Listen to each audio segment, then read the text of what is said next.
चले मकान सड़या को ना मोड़ मोड़ ना आ गए तो मलका आ गए तो मोड़ तो सड़ना भी हार गए ये गल करने का मकसद है मुल्तान का हां वो क्या वो साहब ने नींद सड़या साहब ने नींद सड़या मोड़ अच्छा मैं सुको एहसान की तक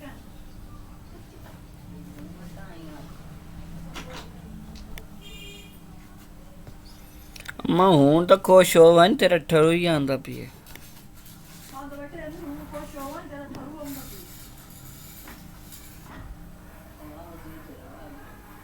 वो हुए बस साड़ा चल रास्ते सारे चपड़ासी आवाज ओए श्रीमती अच्छा उनके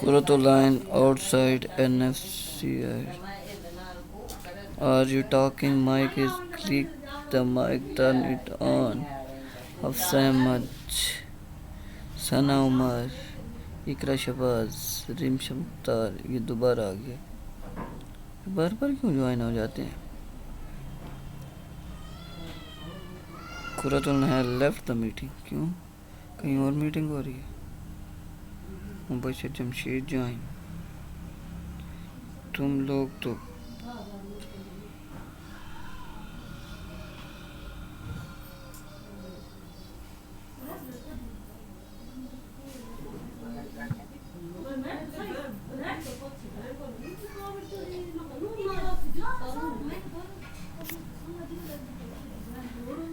शनिया टेकलर्न सयाम ज़ारा सना रज़िया रिमशा कुरतुल्लैन मोहम्मद जवीद फजल साहब ये फिर लीव क्यों कर जाते हैं बार बार? मसला क्या थी कि इन्हें ना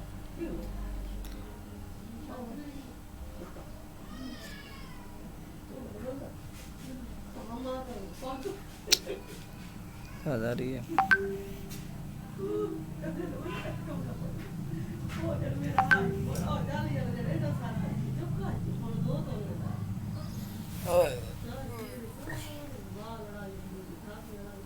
मुझे नहीं आ रही है ना बताया तो है यार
अपने गम छुपा लेंगे हम झूठी मुस्कुराहट से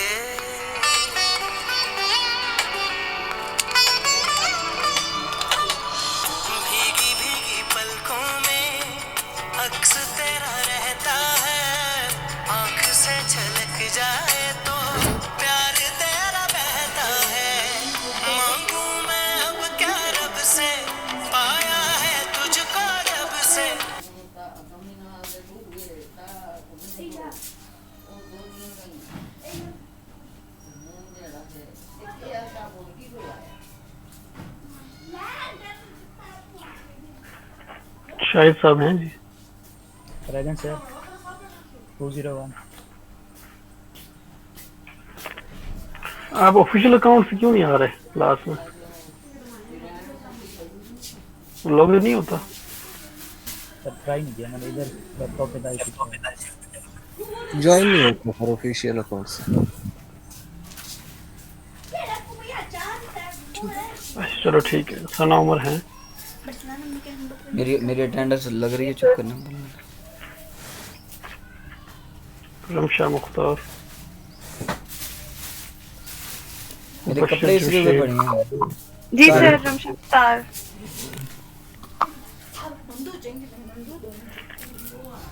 रजिया प्रवीण। जी sir.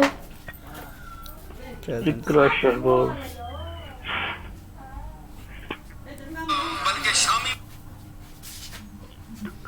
Mohammad Shahzad.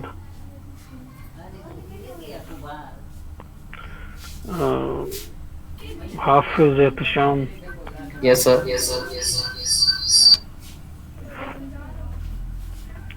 Aslan Ijaz. Present sir. Abdul Hafeez. Yes sir. कौन है? हाफिज मोहम्मद जिब्रान।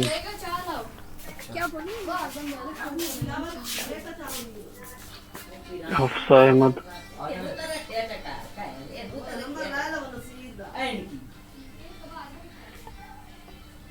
काशिफ।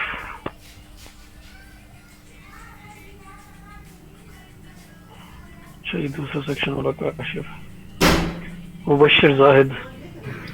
सर इसकी फैमिली में कोरोना केस आ गया तो वो इसलिए इधर भी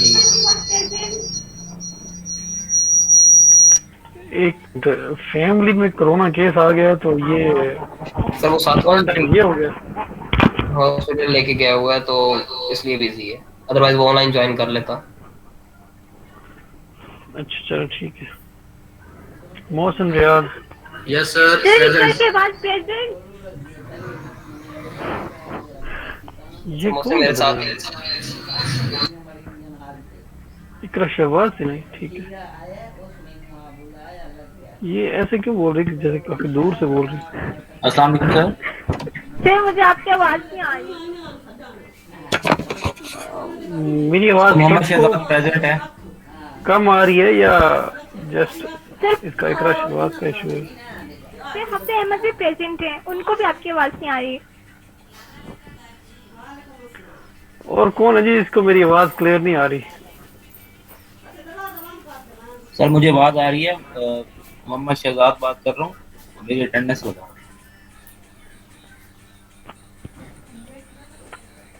सर हफ्सा अहमद। जी लग गई जी। सयाम ज़हरा। Present sir. मैं आ रही हूँ। मुसद्दिक रफीक। हाँ ये आ रही हो, अटेंडेंस लग गई है। भाग जाओ, आ रही हूँ। Present sir present. भाग जाओ भाग जाओ। अटेंडेंस लग रही है। मुसद्दिक रफीक है प्रेजेंट सर। जी सर प्रेजेंट। इरम शहजादी।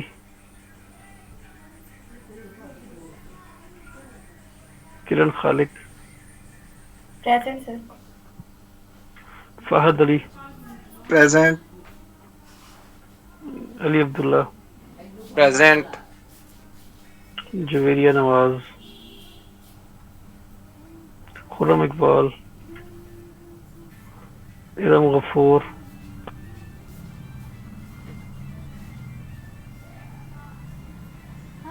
कुरतुलैन। मोहम्मद बिलाल। मोहम्मद जावेद। फैसल मुख्तियार। काशिफ इकबाल। ये मैंने काशिफ के ऊपर एक अटेंडेंस लगाई है, कौन सा काशिफ था? अच्छा ठीक है, सॉरी। सर खुरम इकबाल का तो आपको पता होगा। खुर्रम इकबाल साहब से मेरी बात नहीं हो सकी। उनका टेस्ट हुआ था, क्या रिजल्ट आया है? सर अभी का कंफर्म नहीं है, लेकिन प्रीवियस जो है वो पॉजिटिव था। अच्छा चलो अल्लाह खैर करे यार। मैंने फोन करता रहा हूँ, नहीं रिसीव हो सका। अल्लाह खैर करे, तबीयत ठीक हो। लास्ट टाइम कब बात हुई थी उनसे आपकी? सर कल हुई थी मेरी बात। कल बल्कि उसने जाना था टेस्ट के लिए। दोबारा दूसरा टेस्ट? हाँ जी हाँ जी।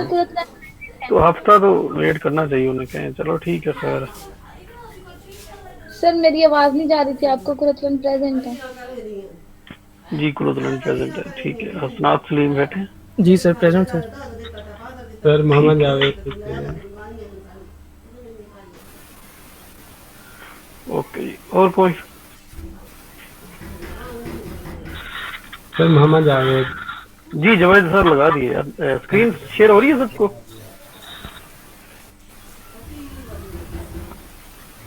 जी जी हो रही।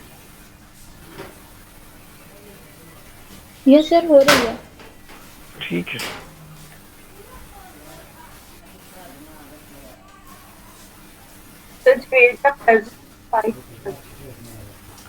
सना आपकी आवाज कट के आ रही है, समझ नहीं आया कुछ, क्या बोला आप?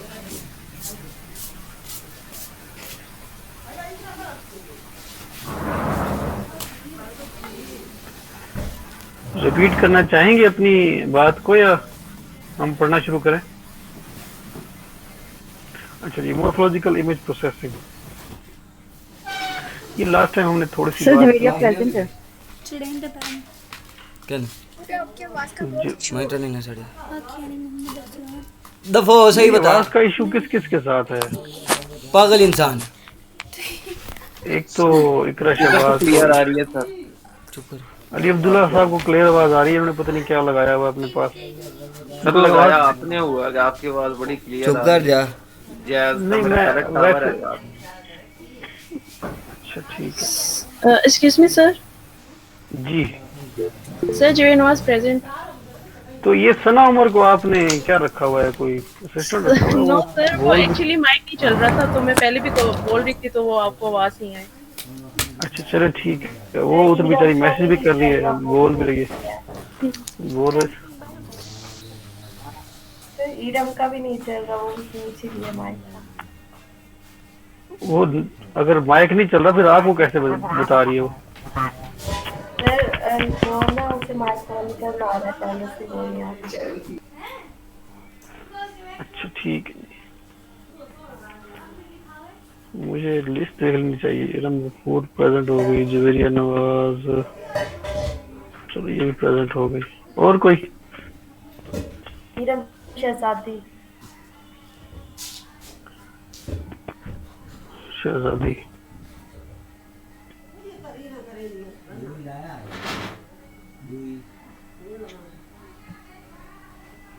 अच्छा, मैंने ऐसे आज तक ये नाम लड़कों में नहीं देखा। फहद शहजादा, तो वो फहद को तो शायद ये अच्छा ना लगे अगर मैं कहूँ आप शहजादे। ऐसे ही है फजैल भाई। तो इधर है तो सही एक शहजाद। नहीं वो तो शहजाद है ना।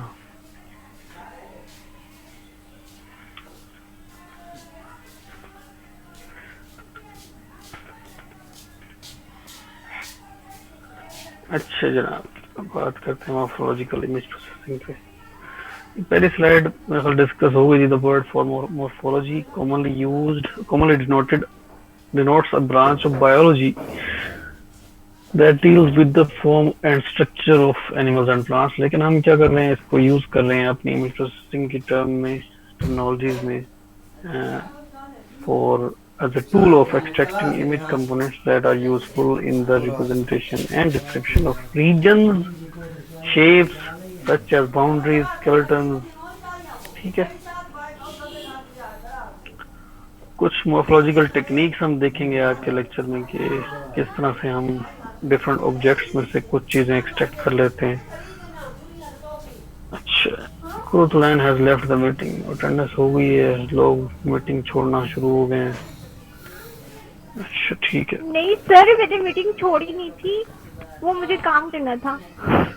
मैंने तो कहा कुरुतलैन ने मीटिंग छोड़ी है, इसे कहते हैं चोर की दाढ़ी में तिनका। मैंने कुरुतलैन का नाम लिया, नहीं हो रहा। मैंने कुरुतलैन का नाम लिया है, आप क्यों टेंशन ले रही है? Okay sir. कुरुतलैन ने मीटिंग छोड़ी है तो मैंने कहा था कि अटेंडेंस लग गई है। अच्छा अभी कुछ बच्चों का ज्वाइन भी नहीं हो रहा। किसका ज्वाइन नहीं हो रहा? मुझे कोई डायरेक्ट जरा कंप्लेन कर दे हमारा ज्वाइन नहीं हो रहा। 23 पीपल मेरे को काफी हैं, इतने तो एब्सेंट होती हैं नॉर्मल क्लास में 7 लोग। अच्छा इस 23 में मैं भी शामिल हूँ, 8 लोग कह लें। इकरा शहबाज लेकिन जी मौसम मेरे साथ क्लास ले रहा है, वो ज्वाइन नहीं कर पा रहा।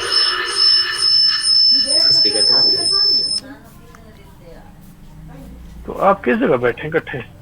ये मस्जिद के स्पीकर के पास बैठे हैं। सर ये यही लगता है कि मस्जिद में बैठे होंगे दोनों। बड़ा वाला माइक होता है ना उसके पास।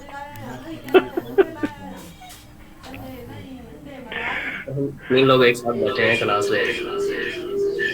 यार माइक ऑफ रखो यार प्लीज। हाँ थैंक यू। ठीक है आप क्लास ले रहे हैं, आपके दिल जमी पर कोई शक नहीं है। अटेंडेंस लगा दिया ना आप दोनों की? हाँ ठीक है।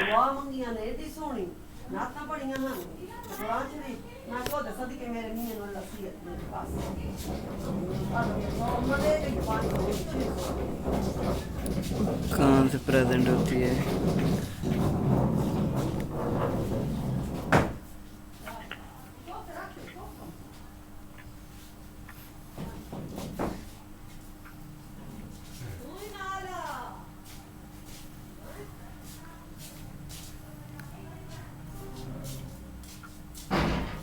मेरी तरफ आवाज नहीं आ रही।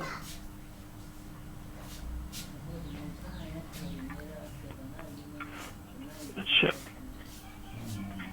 ये सबसे पहले बात करते हैं स्ट्रक्चरिंग एलिमेंट के बारे में। मेरी आवाज सबको क्लियर आ रही है या अभी भी आवाज की इशू है? यस सर क्लियर आ रही है। आ रही है। अच्छा अब इकरा शहबाज आपने ऐसा क्या किया कि अब आवाज क्लियर है? मैंने तो कुछ नहीं किया। सर वो मेरा ना ये स्पीकर में नहीं चल रहा, हैंड पे लगाती हूँ तो आवाज आती है, अदरवाइज नहीं आती। चलो ठीक है।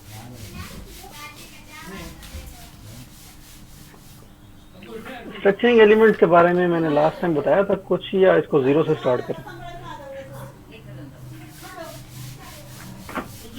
अच्छा लास्ट टाइम मैंने बताया था कि जिस तरह फिल्टर्स होते हैं, फिल्टर अप्लाई होता है किसी भी इमेज पे, फिल्टर अप्लाई करने का बेसिक थीम क्या है कि फिल्टर के सेंटर को 1 बाय 1 हम हर पिक्सल पे प्लेस करते हैं, जो भी मैथमेटिकल ऑपरेशन होता है वो परफॉर्म करते हैं, और फिर आउटपुट के लिए एक और पिक्सल कैलकुलेट होता है या इवेल्युएट होता है। ठीक है, इसी तरह मॉर्फोलॉजिकल इमेज प्रोसेसिंग में स्ट्रक्चरिंग एलिमेंट होता है। फिल्टर का एनालॉगस क्या कहते हैं, इक्विवेलेंट चीज जो फिल्टर की है वो स्ट्रक्चरिंग एलिमेंट होता है मॉर्फोलॉजिकल इमेज प्रोसेसिंग में। स्ट्रक्चरिंग एलिमेंट को 1 बाय 1 हम एक एक पिक्सल पे प्लेस करते हैं, उसके सेंटर को। इस तरह आपके सामने कुछ स्ट्रक्चरिंग एलिमेंट्स यहाँ स्लाइड में शो किए गए हैं। अस्सलाम वालेकुम। हाँ तो स्ट्रक्चरिंग एलिमेंट के सेंटर को, जो कि डॉट से यहाँ पर स्पेसिफाई किया गया है, अबू चाचा जफर को जब कितनी देर है हम पिक्चर के या जो भी हमारा चाचा जफर है उसके हर पिक्सल पे हम प्लेस करेंगे, और जिस तरह फिल्ट्रेशन के प्रोसेस में हम कोई ना कोई मैथमेटिकल ऑपरेशन करते हैं, इस तरह मॉर्फोलॉजिकल इमेज प्रोसेसिंग में हम कोई ना कोई लॉजिकल ऑपरेशन करते हैं। लॉजिकल ऑपरेशन इसलिए कह रहा हूँ क्योंकि मॉर्फोलॉजिकल इमेज प्रोसेसिंग में आप बाइनरी इमेजेस के साथ डील कर रहे होते हैं, तो कोई ना कोई लॉजिकल ऑपरेशन परफॉर्म होगा, और फिर इसी तरह हर पिक्सल पे स्ट्रक्चरिंग एलिमेंट को प्लेस करके हम न्यू पिक्सल्स की इवैल्यूएशन करते जाएंगे। ठीक है, तो इफेक्टिव कह लें या मैथमेटिकल नोटेशन, मैथमेटिकल फिगर कह लें इसको, ये जो ऊपर वाले आपको नजर आ रहे हैं कुछ स्ट्रक्चरिंग एलिमेंट्स, ये इनकी एक्चुअल फिगर होती है। और क्योंकि हम इमेजेस को एज ए मैट्रिक्स ट्रीट कर रहे होते हैं, तो स्ट्रक्चरिंग एलिमेंट को मैट्रिक्स फॉर्म में लिखना जरूरी है। तो नीचे जो आपको इमेजेस नजर आ रहे हैं, ये उनकी मैट्रिक्स रिप्रेजेंटेशन है ऊपर वाले स्ट्रक्चरिंग एलिमेंट्स की। ठीक है, इनको हम 1 बाय 1 मतलब किसी भी एक स्ट्रक्चरिंग एलिमेंट को जब हम यूज करेंगे तो इसको वन बाय वन हम इमेज पे प्लेस करेंगे। फॉर एग्जांपल दिस, अब यहाँ पर आपको एक ऑब्जेक्ट नजर आ रहा है ए, इस पे स्ट्रक्चरिंग एलिमेंट अप्लाई होना है ये वाला बी, मतलब ये वाला, ठीक है। तो ये तो इनकी हो गई कॉन्सेप्चुअल फिगर या इसकी मैथमेटिकल नोटेशन, मैथमेटिकल फिगर कह लो या इफेक्टिव फिगर कह लो। लेकिन हम क्योंकि मैट्रिक्स की फॉर्म में इमेजेस को प्रोसेस करते हैं, तो जो बिलो आपको ग्रिड नजर आ रही है जिसमें वाइट पिक्सेल्स भी हैं कुछ, उनमें हम क्या देखेंगे कि हम इसको मैट्रिक्स फॉर्म में लिखते हैं, मतलब उसकी डिफाइंड नंबर ऑफ रोज होंगी, नंबर ऑफ कॉलम्स होंगी। ये जो ऊपर आपको फिगर नजर आ रही है ये मैट्रिक्स फॉर्म में नहीं है, ये जस्ट ऑब्जेक्ट है जिसको हमने प्रोसेस करना है। इस ऑब्जेक्ट को मैट्रिक्स फॉर्म में रिप्रेजेंट इस तरह से करें, ठीक है। यहाँ तक बात समझ आती है। उसके बाद हम क्या करेंगे, हम इस स्ट्रक्चरिंग एलिमेंट को one by one her pixel पे रखेंगे, यहाँ भी रखेंगे, यहाँ भी रखेंगे, इधर भी, इधर भी, इधर भी, इधर भी, इधर भी, और कोई ना कोई लॉजिकल ऑपरेशन होगा जो परफॉर्म करके हम आउटपुट इमेज की इवैल्यूएशन करेंगे, ठीक है। यहाँ तक कोई क्वेश्चन हो किसी का? Create a new set by running B over A so that the origin of B visits every element of A. Every element of A. यहाँ पर A ये चीज है। At each location of the origin of B, if B is completely contained in A, mark that location as member of new set. ठीक है। Mark that location as a member of the new set. Else mark it as not being a member of the new set. ठीक, तो इसको मैं यहाँ पर place करता हूँ। तो जो ऊपर डेफिनेशन लिखी हुई है इस मॉर्फोलॉजिकल प्रोसेस की, ये एक कोई मॉर्फोलॉजिकल प्रोसेस है जिसको इरोजन कहते हैं, ठीक है। इसकी डेफिनेशन ये लिखी हुई है, इरोजन की डेफिनेशन ये है। इरोजन की मतलब लॉजिक कह लो कि जो लॉजिकल ऑपरेशन मैंने कहा था ना कि लॉजिकल ऑपरेशन हम कोई परफॉर्म करेंगे, और लॉजिकल ऑपरेशन की डेफिनेशन ये है, ठीक है, कि हम इस स्ट्रक्चरिंग एलिमेंट को one by one her pixel पे प्लेस करेंगे और चेक करेंगे क्या कि if B is completely contained in A।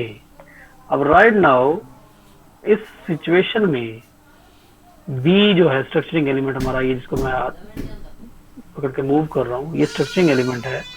Structuring element की इफेक्टिव पिक्सल्स कौन कौन से हैं जो शेडेड हैं यहाँ पर। ये व्हाइट वाले यूज समझते हैं, हमारे पिक्सल्स एग्जिस्ट नहीं करते, लेकिन क्योंकि हम मैट्रिक्स फॉर्म में चीजों को लेके चलते हैं तो इसलिए इनको साथ लगाना जरूरी है, ठीक है। तो इसको मैं सबसे पहले यहाँ रखूंगा। तो according to definition of erosion, B पूरे का पूरा A पे ओवरलैप नहीं कर रहा, B is completely contained in A वाली कंडीशन नहीं है, ठीक है।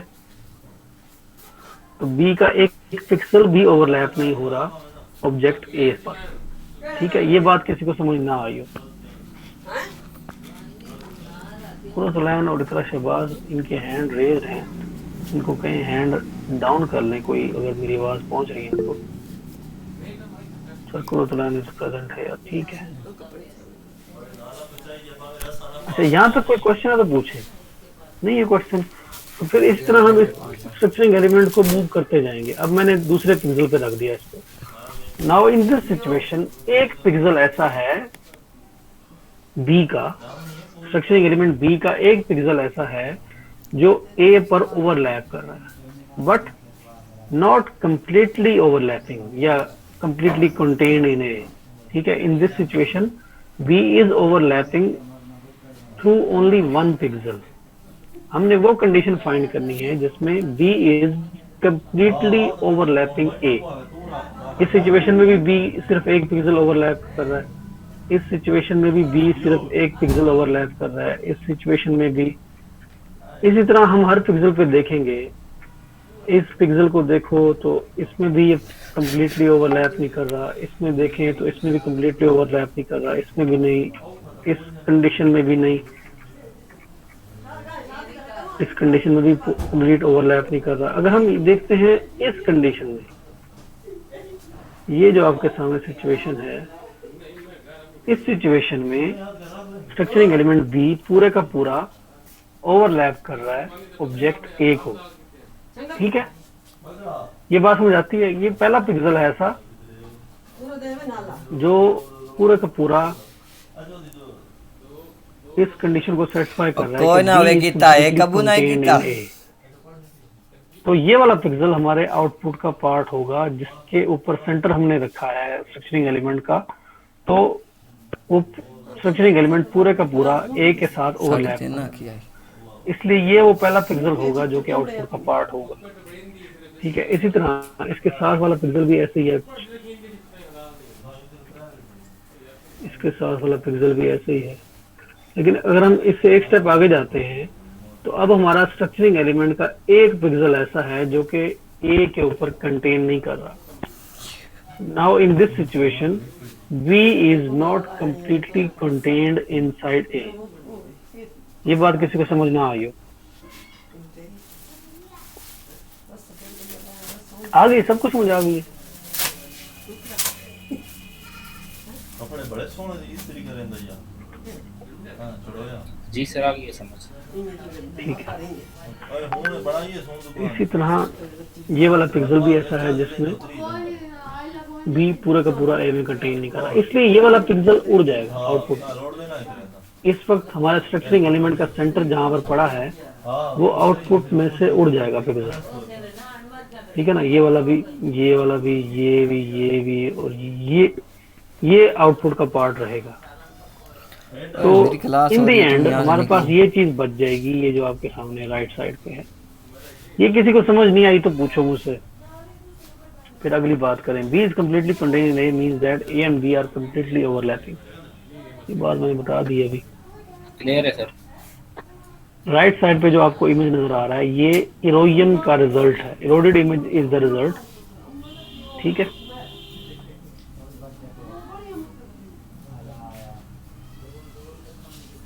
जी सर। क्लियर है सबको? अच्छा, यस सर।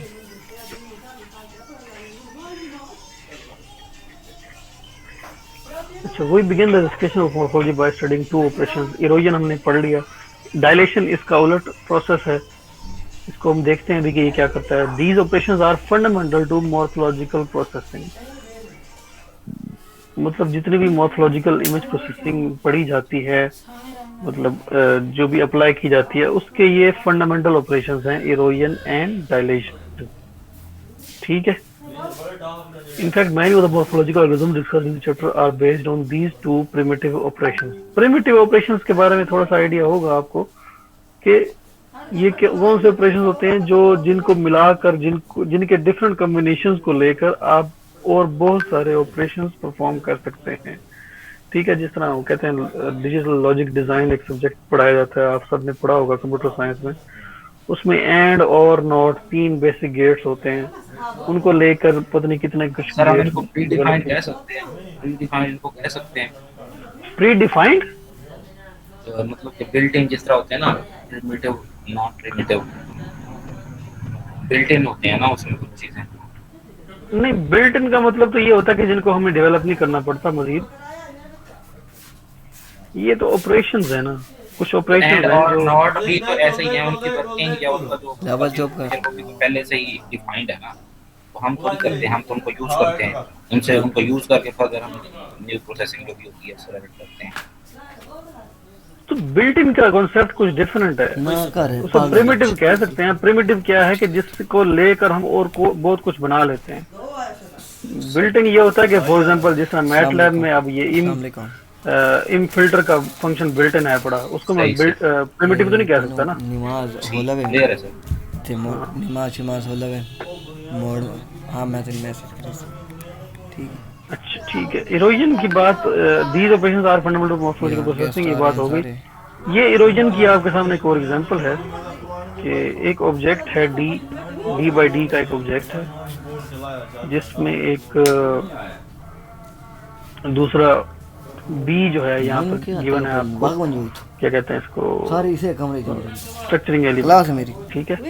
तो स्ट्रक्चरिंग एलिमेंट इस बी को जब हमने ए पर अप्लाई किया तो हमारे पास ये रिजल्ट आया, ठीक है। अभी जो मैंने डेफिनेशन बताई है उसी डेफिनेशन के मुताबिक बी के सेंटर को आप डी के हर पिक्सल पे प्लेस करेंगे और हर वो पिक्सल जिसमें स्ट्रक्चरिंग एलिमेंट थोड़ा सा भी ओवरलैपिंग नहीं है, मतलब नॉट कंप्लीटली ओवरलैपिंग या not completely contained inside a, तो हर वो पिक्सल रिमूव हो जाएगा आउटपुट में। तो वो कौन कौन से पिक्सल्स होंगे, वो d/8 की लेंथ के पिक्सल जितने भी होंगे वो सारे हमारे साइडों से इरोड हो जाएंगे। क्या हो जाएंगे? इरोड। यहाँ रिमूव का वर्ड यूज नहीं करना अगर आप मॉर्फोलॉजिकल इमेज प्रोसेसिंग यूज कर रहे हैं, ठीक है ना। इरोजन का वर्ड यूज करना है कि इरोजन में क्या है कि बाय सम डेफिनेशन हमने इतने पोर्शंस को इरोड कर लिए, ठीक है। कितना पोर्शंस है? वो d/8 का हर साइड से d/8 की लेंथ जो है वो इरोड हो गई है। हमारे स्ट्रक्चरिंग एलिमेंट की विड्थ और लेंथ क्या थी? d/4, और हमारे ऑब्जेक्ट की लेंथ और विड्थ थी d, ठीक है। तो इन दी एंड जो हमारे पास ऑब्जेक्ट आया है इरोजन के रिजल्ट के तौर पे, उसकी साइडों से d/8 और d/8 डिलीट हो गए हैं। अब इसकी न्यू लेंथ और विड्थ है 3d/4 इंटू 3d/4। ये बात किसी को समझ ना आई हो,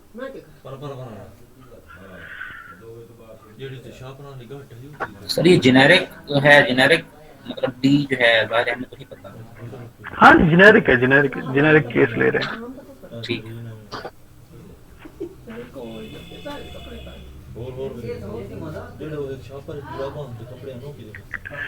सबको समझ आ गई।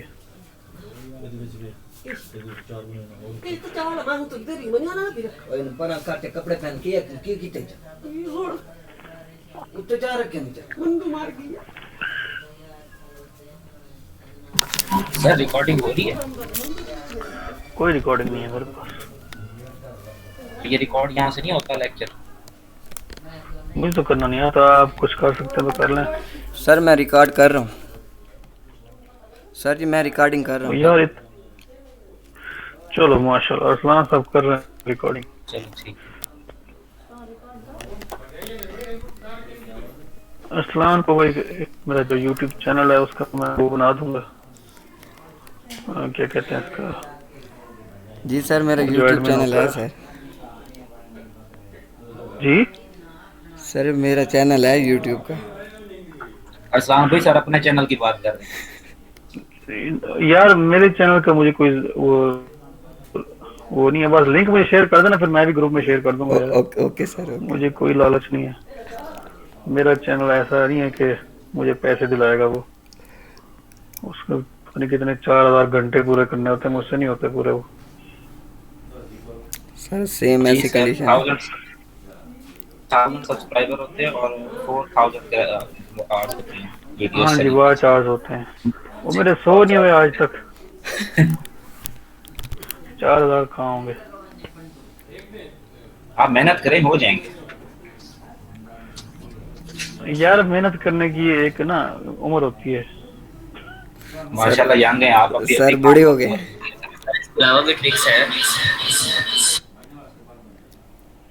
अच्छा एक मिनट देखिए। अस्सलाम वालेकुम।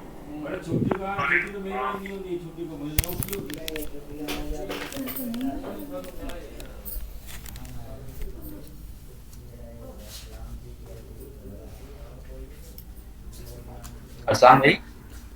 जी हाँ जी भाई। रिकॉर्डिंग कौन सा सॉफ्टवेयर यूज कर रहे हो, बैंडीकैम या कोई और? एक मेरे पास है OBS स्टूडियो है।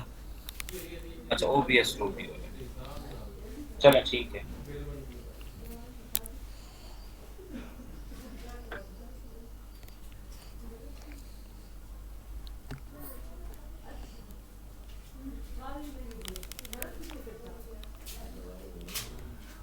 प्रीवियस लेक्चर भी रिकॉर्ड था और सर वाला भी, वो भी सर वाला अपलोड कर दिए।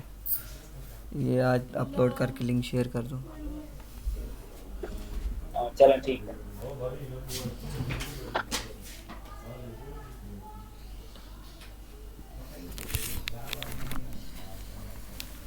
अब तो मैं जा रहा हूँ।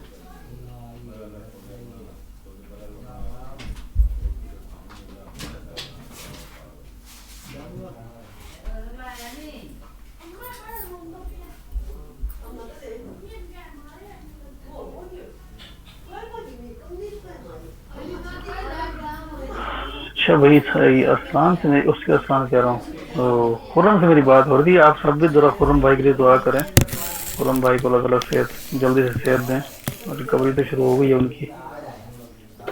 अल्लाह पाक खैर करेगा, अल्लाह अच्छी सेहत दे।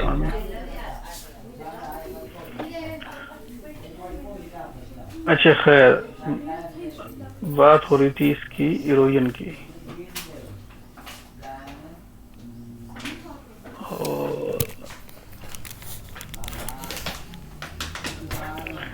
अच्छा, हीरोइन की इस एग्जांपल से नीचे एक और एग्जांपल है जिसमें ना स्ट्रक्चरिंग एलिमेंट की जो लेंथ है वो d के इक्वल है और विड्थ d/4 है, उसी प्रीवियस स्ट्रक्चरिंग एलिमेंट के बराबर है विड्थ। ठीक है, अब इसका रिजल्ट देखें। इसको जब हम अप्लाई करते हैं इस ऑब्जेक्ट d पर, तो हमारे पास सिर्फ एक लाइन बच जाती है।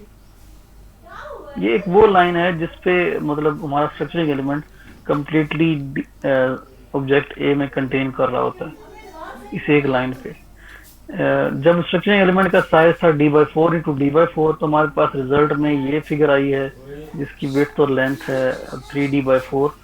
और जब स्ट्रक्चरिंग एलिमेंट का साइज ये हो गया है d × d/4, तो हमारे पास जो आउटपुट पे एक लाइन बची है, एक लाइन ऑफ पिक्सल्स है जिसकी लेंथ है 3d/4। ठीक है, क्लियर होगी बात? तो यहाँ से आपको अंदाजा होना चाहिए कि स्ट्रक्चरिंग एलिमेंट का साइज अगर किसी भी डायमेंशन की तरफ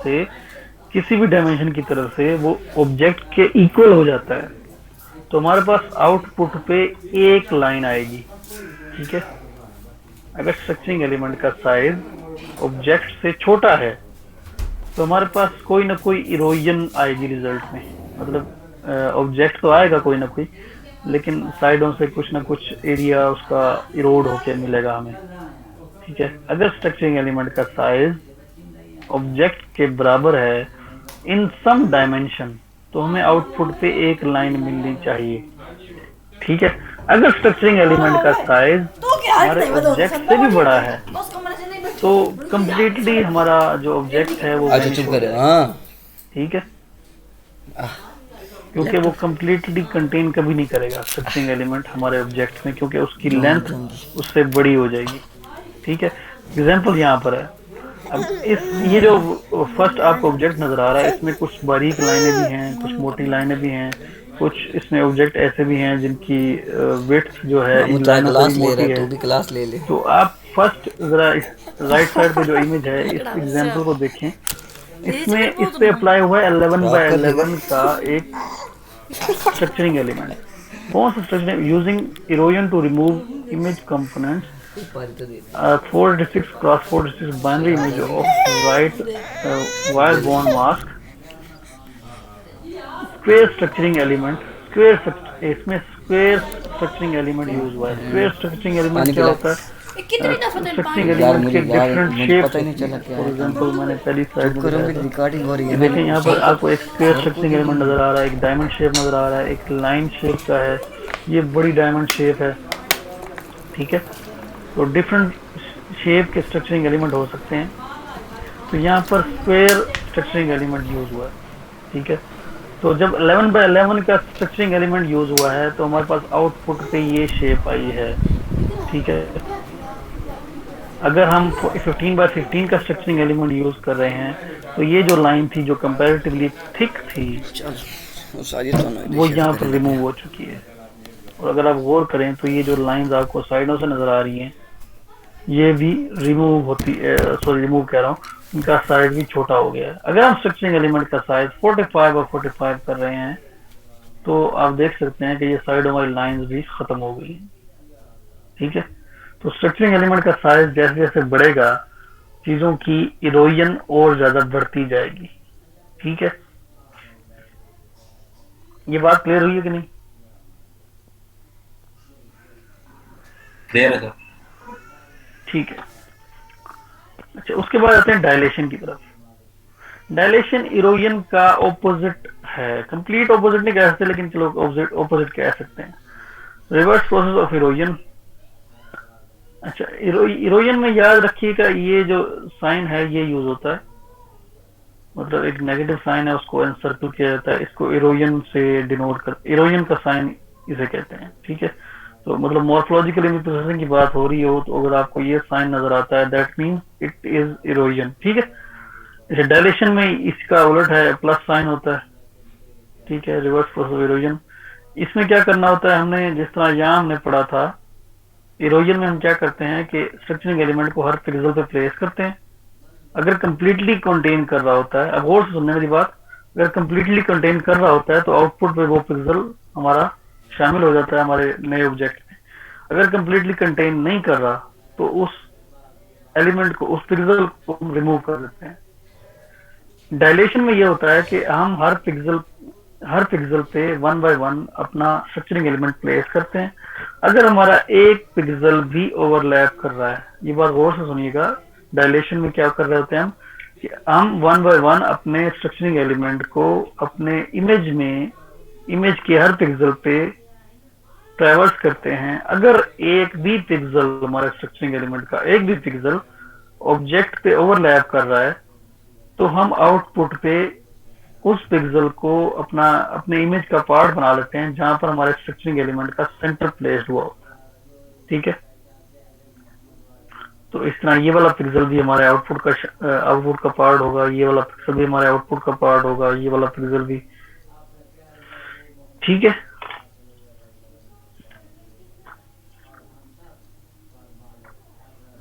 जी सर। अच्छा, तो डायलेशन में देख सकते हैं आप कि जब d/4 का स्ट्रक्चरिंग एलिमेंट हमने अप्लाई किया इस ऑब्जेक्ट पे तो हमारी साइडें d/8 डायलेट हो गई हैं, बढ़ गई हैं। इरोजन में क्या हुआ था, d/8 कट हो गई थी, यहाँ इंक्रीज हो गई हैं। ठीक है, इसी तरह स्ट्रक्चरिंग एलिमेंट जब हमने d/4 साइज का हमने अप्लाई किया इस ऑब्जेक्ट पे तो हमारी साइडें d/8 इंक्रीज हो गई हैं और हमारी upper side, lower side d/2 और d/2 इंक्रीज हो गई है। ठीक है, ये बात यहाँ तो क्लियर है बात। Dilation is just the opposite process. अच्छा, एग्जाम्पल, ये आपके सामने एक इमेज है जिसमें दो अल्फाबेट्स को जूम करके दिखाया गया है जो आपस में डिस्कनेक्टेड नजर आ रहे हैं। तो डायलेशन परफॉर्म करने के बाद अब इनके दरमियान कनेक्शन हमने एस्टेब्लिश कर लिया दोबारा से। ठीक है, अब डायलेशन हमने किस स्ट्रक्चरिंग एलिमेंट को लेकर परफॉर्म की है, वो स्ट्रक्चरिंग एलिमेंट आपके सामने यहाँ डिस्प्ले किया गया है। ये डायमंड शेप का स्ट्रक्चरिंग एलिमेंट है जिसमें 1 1 1 ये एलिमेंट्स अवेलेबल हैं। ठीक है, one of the simplest application of dilation is for bridging gaps. इसमें गैप्स को ब्रिजिंग प्रोवाइड की गई है। Figure shows the same image with broken characters that we studied in, पता नहीं कहाँ पर स्टडी की इसने, मैंने बहुत बुरी लिखी हुई है। The maximum length of the breaks is known to be 2 pixels। ठीक है, इस इमेज में जो मैक्सिमम ब्रेकेज है वो 2 पिक्सल तक की है। अब देखें, 2 पिक्सल की बात इसलिए बताई उसने कि हमारे इस स्ट्रक्चरिंग एलिमेंट का साइज तकरीबन 3/3 है। ठीक है, तो ये मैक्सिमम 2 पिक्सल्स की ब्रेकेज को कवर कर सकता है। ठीक है, क्लियर होगी बात। ये बात मैंने पीछे ही बताई थी आपको, ये पढ़ाते हुए, क्या कहते हैं इसका, किधर इरोजन, हाँ, कि अगर हमारे स्ट्रक्चरिंग एलिमेंट का साइज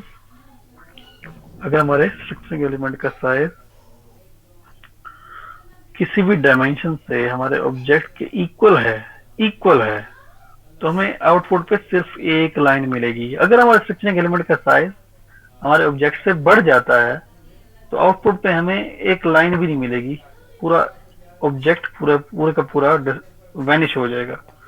ठीक है, तो उसी बात को डायलेशन में यहाँ पर एक्सप्लेन किया गया है कि मैक्सिमम 2 पिक्सेल्स के ब्रेकेज को एक 3x3 का स्ट्रक्चरिंग एलिमेंट कवर कर सकता है। ठीक है, इसको हम प्रैक्टिकली करेंगे यूजिंग मैटलैब। देखते हैं, अभी आज के लेक्चर में देखना हमने। अच्छा, उसके बाद है जी opening and closing. Opening and closing generally opening का प्रोसेस क्या है कि ओपनिंग को इस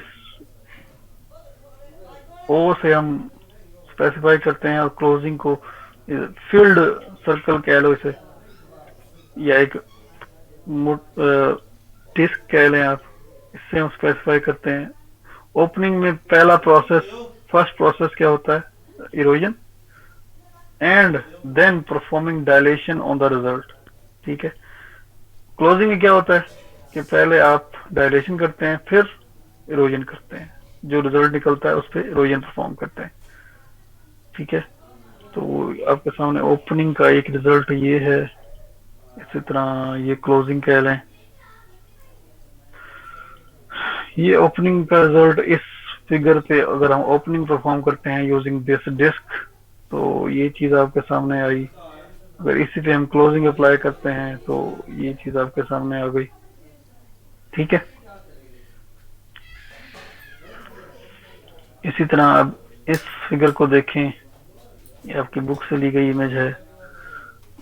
ये फिंगरप्रिंट का कोई एक ऑब्जेक्ट लिया गया, बाइनरी इमेज है ये।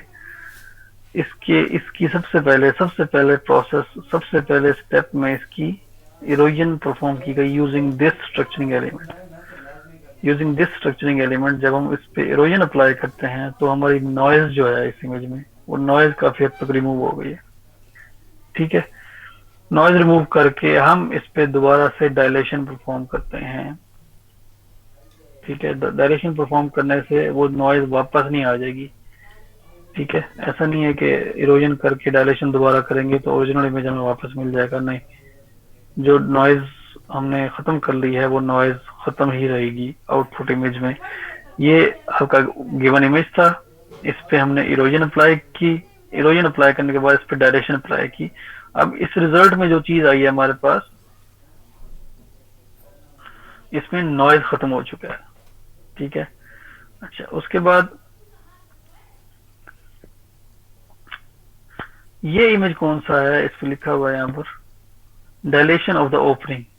अच्छा, इसको इरोजन अप्लाई करने के बाद जब हमने डायलेशन अप्लाई की तो this is actually result of opening. ठीक है, ओरिजिनल इमेज ए अगर मैं कहता हूं तो ए पर अगर हमने ओपनिंग अप्लाई की है तो हमारे पास आउटपुट पे ये आया इमेज।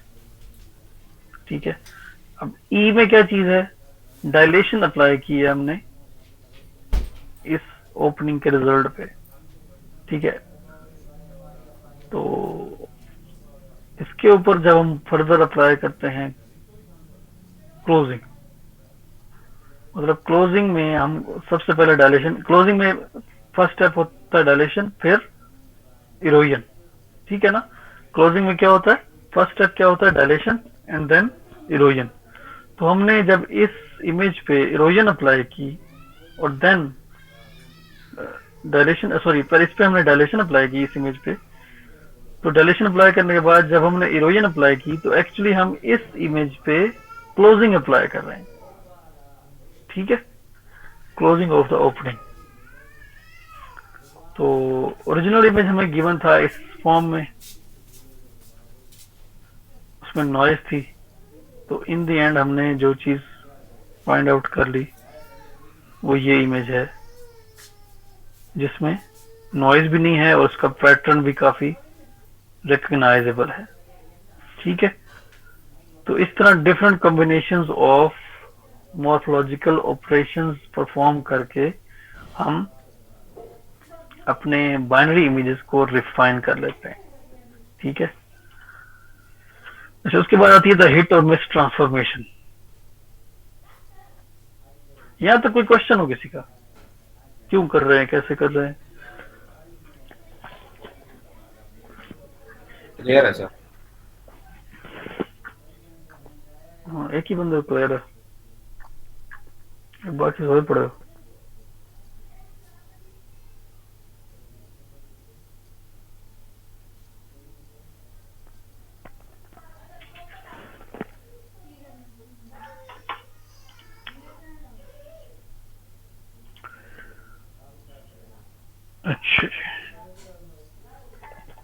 हसनात साहब हैं आप क्लास में बैठे?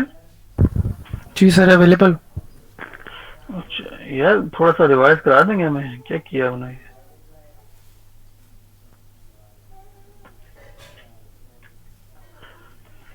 क्या पढ़ा हमने आज हसनात साहब? जी सर एक सेकंड सर रजिस्टर। नहीं स्लाइड से देख के बता दो, स्क्रीन शेयर करा सकते हैं अपनी आप?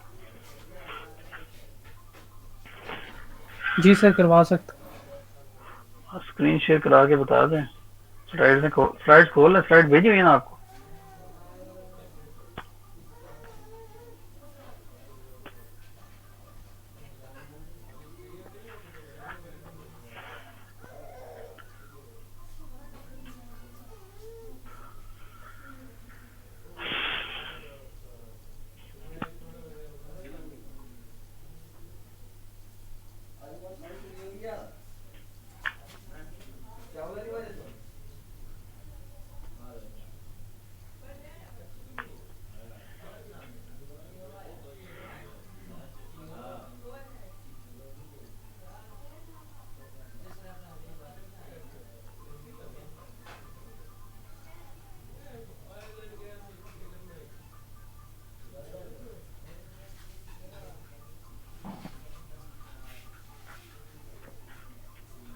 हसनात साहब नाराज तो नहीं हो गया आप यार? कहाँ गए हो यार? नहीं सर सर शेयर कर रहा हूँ सर स्क्रीन। अच्छा अच्छा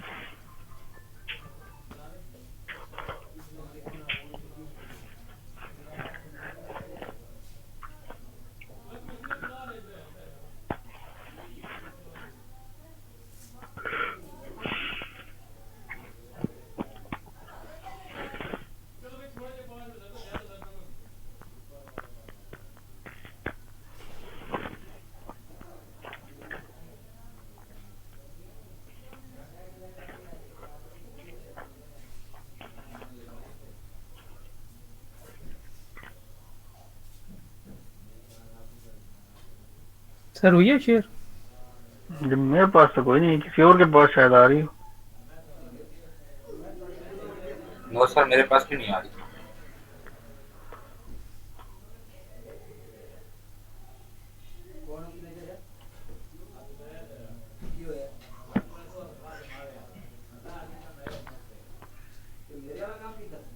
मुबशिर जमशेद साहब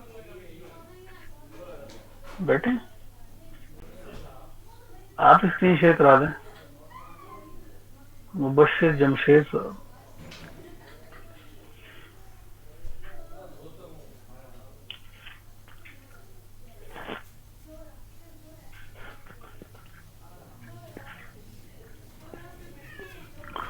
सर मेरा ना एक क्वेश्चन है। जी पूछें। सर वो जो टॉपिक जिस पे मैं काम कर रहा था इमेज स्टेगनोग्राफी वाला जी, अच्छा उसमें मतलब कि एक कंपैरेटिव स्टडी है ना, तो उसमें मेथोडोलॉजी किस लिहाज से किस तरीके से डिफाइन करूं मैं? कंपैरेटिव स्टडी में यानी अगर कोई मॉडल वगैरह बंदा प्रपोज करता है, कोई फ्रेमवर्क उसमें तो चलो होता है, बंदा करता है मेथोडोलॉजी वगैरह डायग्राम बनाता है। हाँ तो कंपैरिजन का आप जब टेबल बनाएंगे ना, जी जी, तो उस टेबल में ना बहुत कुछ पोटेंशियल पॉसिबल फ्यूचर वर्क बहुत सारा मिलेगा। जी जी, तो उसको ज़हन में रखते हुए आप अपनी मेथोडोलॉजी प्रपोज कर सकते हैं। सही। वो एक दफा वो टेबल बना लो ना, वो टेबल आपका अपना जब बनाया हुआ होगा ना, तो आप उसमें से बहुत कुछ निकाल सकते हैं। किसी और के बनाए हुए टेबल से निकालना कुछ मुश्किल होता है। जब आप खुद अपना कंपेरिजन, हाँ वो टेबल एक दफा एस्टेब्लिश कर लेना, तो वो आपकी जाती एक चीज होगी जिसको आप खुद प्रोसेस कर सकते हैं, उसको लेकर आप चल सकते हैं आगे। नहीं मैं वो टेबल तो मैंने बना लिया था, मतलब उसमें काफी कुछ बना चुका हूँ तो पेपर स्टडी करके। अभी मतलब जैसे मैम ने हमें काम दिया हुआ है प्रपोजल सबमिट करवाने का, उसमें मेथोडोलॉजी भी हमने साथ बतानी है। मैं ये पूछना चाह रहा हूँ कि वो तो हम उसका बनाते हैं ना, जो हमारे पास जो काम हमने करना है जिस फील्ड में, क्या मतलब जो भी मेरा है उसकी तो मेथोडोलॉजी डिजाइन कर लूंगा, वो कोई इशू नहीं है। लेकिन एक जो हम कंपैरेटिव स्टडी देते हैं, जस्ट एक थ्योरेटिकल पेपर जैसे लोगों के आए हुए होते हैं, उसमें तो मेथोडोलॉजी तो कोई इस तरह की नहीं होती मेरे ख्याल से। सिर्फ कंपैरेटिव स्टडी की बात कर रहा हूँ मैं, इसके अलावा कोई प्रपोज्ड आइडिया की बात नहीं कर रहा कि जो हमारा इंडिविजुअल मॉडल की बात नहीं कर रहा मैं, वो तो अच्छा, डेफिनेटली मैं तो आपके कंपैरेटिव स्टडी से आगे जाने की बात कर रहा था। कंपैरेटिव स्टडी को लेके आप क्या करना चाहेंगे आगे, क्योंकि कंपैरेटिव स्टडी तो आपकी फाउंडेशन होती है। उससे तो मुझे ना एक आइडिया मिला है, वो डेफिनेटली मैंने देखा भी है, मुझे उस तरह का मिला नहीं है बाकी रिसर्च पेपर्स में ना, तो मैंने आपसे डिस्कस करना था, वो भी कर लूंगा। तो मैं अभी की बात कर रहा था कि अभी जितना अगर हम उसी को ही कंपैरेटिव स्टडी की ही बात करते हैं तो उसमें तो कोई मेथोडोलॉजी नहीं आएगी। नहीं, उसमें मेथोडोलॉजी नहीं आएगी। कंपैरेटिव स्टडी जब आप कह रहे हैं ना, पेपर का नाम में आप लिख रहे हैं कंपैरेटिव स्टडी, जी मेथोडोलॉजी की बात नहीं करनी। तो यही कंफर्म करना चाह रहा था मैं, बाकी तो वो दूसरा है उसका, वो मैंने एक आइडिया मेरे माइंड में आया, वो मैंने डिस्कस करना है आपसे इंशाल्लाह लेक्चर के बाद। ओके इंशाल्लाह, थैंक यू सर। अच्छा हसनाथ साहब, आपके में स्क्रीन शेयर का इशू है कोई, या आप शेयर करना नहीं चाह रहे? सर क्लिक किया सर, वो शेयर हो ही नहीं रही, इंटायर स्क्रीन पे क्लिक किया। इंटायर स्क्रीन पे क्लिक करके आगे उसको स्क्रीन को सिलेक्ट करो, फिर शेयर पे क्लिक करो। Okay sir.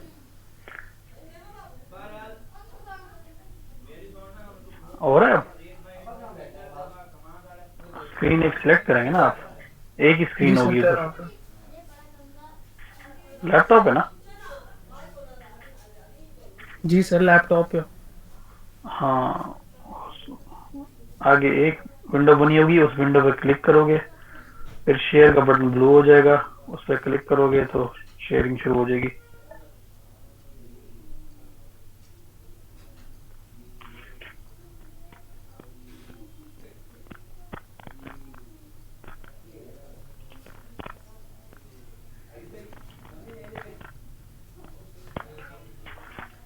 अच्छा, कोई और इस दौरान शेयर करा दे जरा, क्या कहते हैं इसका, और कौन बैठा है? वही है सर? नहीं, ये टेक लर्न के नाम से कौन थे, क्या नाम था इनका सर का? हमारे कंप्रिहेंसिव वाले टीचर हैं। जी सर। अच्छा, इसकी शहजाद की आ रही है, शहजाद साहब की स्क्रीन आ रही है। चाहिए सर, मैं चेक कर रहा था कि मेरी स्क्रीन शेयर होती है। अच्छा, शहजाद साहब की स्क्रीन शेयर हो गई है। अच्छा, वो हसनाथ साहब खैर है? खैरियत है ना? सर किया तो जी सर खैर है सर, वो ट्राई किया सर, हो नहीं रही। सही है यार। अच्छा असलान साहब, आप जरा शेयर कर दें स्क्रीन शेयर करके स्लाइड खोल के जरा बता रहे हैं कि क्या किया हमने आज, फिर हम इम्प्लीमेंटेशन की तरफ आते हैं। यूजिंग मैटलैब हम किस तरह से ये चीजें इम्प्लीमेंट करेंगे। असलान इजाज साहब नहीं बैठे और रिकॉर्डिंग में लगा गए हुए। अच्छा, अब्दुल हफीज शाहिद। जी सर। आप स्क्रीन शेयर करके बता सकते हैं, थोड़ा समराइज कर सकते हैं, जो हमने फिंगरप्रिंट वाली एक स्लाइड हमने थोड़ी सी डिस्कस की है। जी सर, वो सुन ली है मैंने, मोबाइल पे क्लास ले रहा हूँ, मैं थोड़ा बाहर हूँ, तो ये देखना स्क्रीन शो हो रही है मेरी? जी, स्क्रीन शो होना शुरू हो गई है। तो पीपीटी अब कैसे शो कराएं? सर वो डाउनलोड नहीं की अभी, तो मोबाइल से हो ना, इसलिए सुन रहा हूँ वैसे लेक्चर में, इधर ही हूँ। अच्छा यार, मर्जी है। अच्छा, फीमेल में से किसी की तरफ आते हैं। अच्छा सना उमर, आपका इंटरनेट ठीक चल रहा है? आप अवेलेबल हैं सही? या आप जवेदा के साथ वो कुछ बात कर रही होंगी फोन मिला के? क्लास में तो आप, हाँ ऐसा ही है कुछ, वो आज तो सुन नहीं रही हूँ। सना उमर, ये वैसे ये बदतमीजी नहीं है? वो वो असलान साहब भी भाग गए हैं क्लास छोड़ के। नंबर से पूछा है, वो भी जवाब नहीं दे रही। सर उनका टेक्स्ट आया, उनका माइक नहीं काम कर रहा, नीचे आ रहा है, शो हो रहा है नोटिफिकेशन में।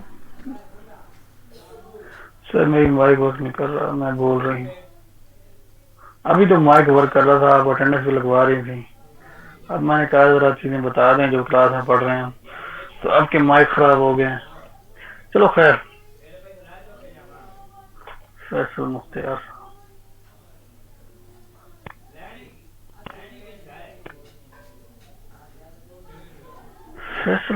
साहब, ये तस्वीर आपकी है?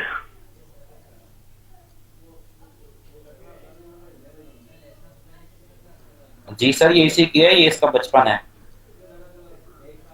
चलो माशाल्लाह। हमने बीएस साथ में किया था ना, तो मुझे याद है। यानी कि बचपन में बीएस कर लिया था उन्होंने। हाँ, ये बचपन ही था इसका, छोटा सा था, ये बीएस में आया था। अच्छा जनाब, अब आते हैं मैट लैब की तरफ। मैट लैब मैंने कोई भी तैयार बताने को तैयार नहीं है। अच्छा, स्क्रीन आप सबके सामने आ रही होगी मैट लैब वाली? जी सर, आ रही है। तो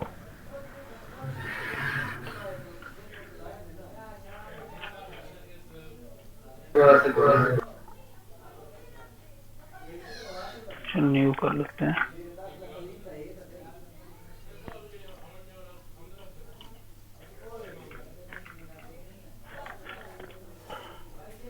अच्छा, सबसे पहले तो आपने इमेज रीड करना है।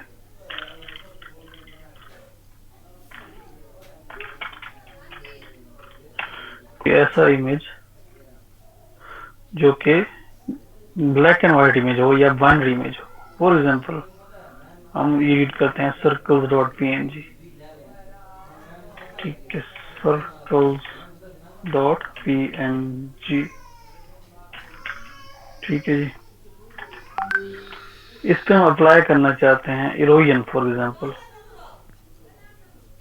ठीक है, इरोजन अप्लाई करेंगे तो शायद ये सर्कल थोड़े से अलग अलग हो जाए। तो इरोजन अप्लाई करने के लिए मैंने मैटलैब की तरह कुछ कमांड्स यहाँ लिखी हैं, ये आप नोट कर लीजिएगा कि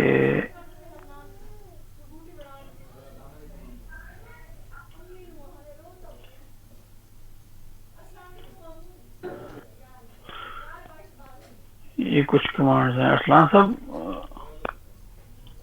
ठीक है, आप नजर आ रहे हैं। अच्छा, स्ट्रक्चरिंग एलिमेंट को डिफाइन करने का तरीका, मैटलैब खुद एक स्ट्रक्चरिंग एलिमेंट को डिफाइन करने के लिए कमांड देती है कि आप स्ट्रक्चरिंग एलिमेंट डिफाइन करना हो किसी भी शेप का, किसी भी शेप का नहीं, कुछ शेप्स हैं जो गिवन है बाय डिफॉल्ट, इनमें से किसी शेप का स्ट्रक्चरिंग एलिमेंट डिफाइन करना हो तो उसका सिंटैक्स ये है। फॉर एग्जांपल मैं SE एक वेरिएबल ले लेता हूँ जिसमें स्ट्रक्चरिंग एलिमेंट मैं डिफाइन करना चाहता हूँ कौन सा, लेट्स से डिस्क टाइप का एक स्ट्रक्चरिंग एलिमेंट डिफाइन करना चाहता हूँ और उसका रेडियस में रखना चाहता हूँ 3 फॉर एग्जांपल। ठीक है, इससे होगा क्या कि स्ट्रक्चरिंग एलिमेंट डिफाइन हो जाएगा हमारे इस वेरिएबल में जिसका रेडियस होगा 3, डिस्क का रेडियस 3 होगा। तो पहले मैं क्लियर ऑल कर देता हूँ ताकि सारे वेरिएबल्स गायब हो जाए। ठीक है, तो अब इरोजन के लिए हमारे पास मैटलैब की बिल्ट इन या प्री डिफाइंड कमांड है इमइरोड, डायलेशन के लिए इमडायलेट, ओपनिंग के लिए इमओपन और क्लोजिंग के लिए इमक्लोज। तो मैं अप्लाई करता हूँ, फॉर एग्जांपल इरोजन अप्लाई करता हूँ इमइरोड किस पे, आई पे, यूजिंग स्ट्रक्चरिंग एलिमेंट SE। ठीक है, तो अब देखते हैं इन सब प्लॉट टू वन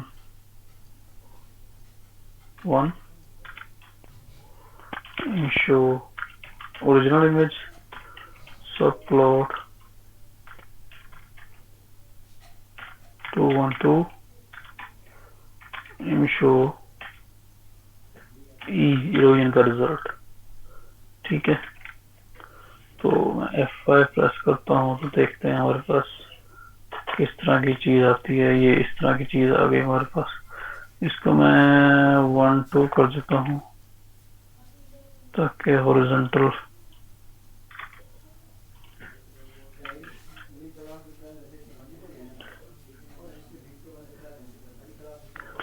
ठीक है जनाब। तो आप देख सकते हैं कि सर्कल्स थोड़े से कंपैरेटिवली फार अपार्ट हो गए हैं। अगर मैं डिस्क साइज थोड़ा सा बढ़ाता हूँ, लेट्स सपोज मैं 7 कर देता हूँ, तो अब मेरे पास ये थोड़े से मजीद अपार्ट हो जाएंगे। अभी तक कंप्लीटली डिस्कनेक्ट नहीं हुए। साइज थोड़ा सा और बढ़ाते हैं तो शायद कंप्लीटली डिस्कनेक्ट हो जाए। डिस्क का साइज जैसे जैसे बढ़ता जा रहा है, इरोजन बढ़ती जा रही है। ठीक है, एक टाइम आएगा जब ये कंप्लीटली वैनिश भी हो सकते हैं। अगर आप डिस्क का साइज बढ़ाते जाते हैं, अपने स्ट्रक्चरिंग एलिमेंट का साइज बढ़ाते जाते हैं। ठीक है,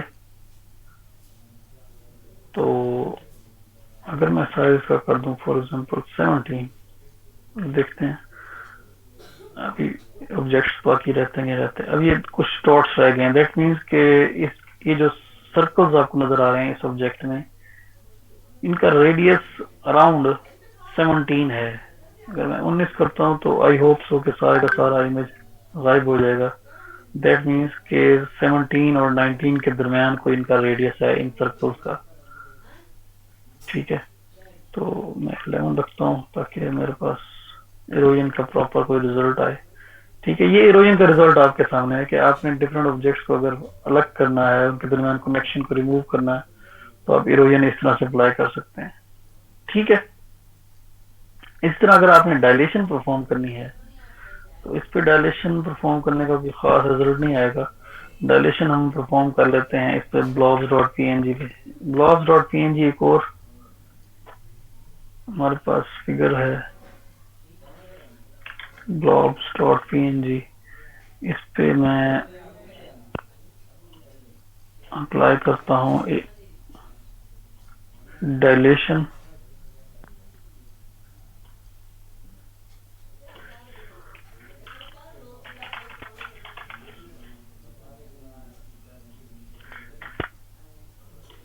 डिस्क का साइज हम रख देते हैं 3। तो ये आपके सामने एक बाइनरी इमेज है जिसपे हमने डायलेशन परफॉर्म की है। तो इनकी डिफरेंट ऑब्जेक्ट्स के साइज थोड़े से इंक्रीज होकर आपके सामने आ गए। ठीक है,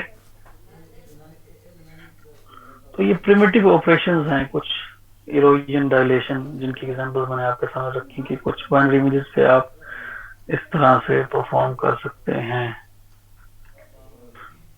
समझने की वाली बात क्या है कि आपने स्ट्रक्चरिंग एलिमेंट डिफाइन कैसे करना है। स्ट्रक्चरिंग एलिमेंट डिफाइन करने के लिए आपने सबसे पहला आर्गुमेंट देना है shape.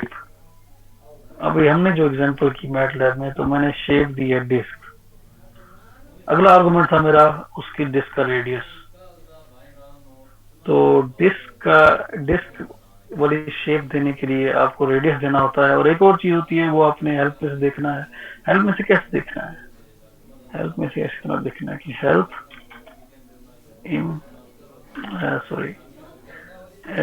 STREL structuring element define कैसे करते हैं। ये हेल्प हमें प्रोवाइड की जा रही है मैटलैब की तरफ से। तो ये देखिए स्ट्रक्चरिंग एलिमेंट के इस फंक्शन को किस किस तरीके से आप यूज कर सकते हैं, ये आपके सामने एग्जांपल है। डायमंड शेप को यूज करने का तरीका उसने बताया है, साथ डिस्क्रिप्शन भी दी हुई है। डिस्क को यूज करने का तरीका बताया है उसके। तो एक और आर्गुमेंट हो सकता है, इसको स्टडी करना है आपने कि ये आर्गुमेंट क्या होता है। उसकी किन वैल्यूज के साथ आप स्ट्रक्चरिंग एलिमेंट को डिफाइन कर सकते हैं। एक और है स्ट्रक्चरिंग एलिमेंट लाइन।